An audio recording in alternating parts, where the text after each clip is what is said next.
มื้อนี้สิมาเปิดรางวัลที่สิงห์ภาษาอังกฤษอยู่ศูนย์ปารีสซึ่งเอาเทเอาว่าเลยสุดท้ายก็ยังได้ที่2แล้วก็ดีใจขนาดเลยพยายาม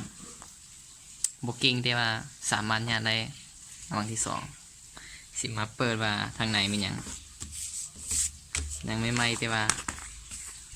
จะมาดุนแล้วมันก็บ่ไม่บันไดสิเปิดแล้วไม่เท่าไหร่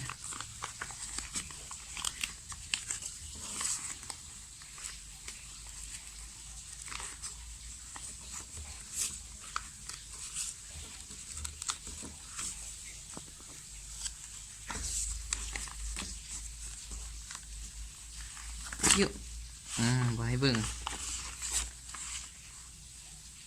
จ้า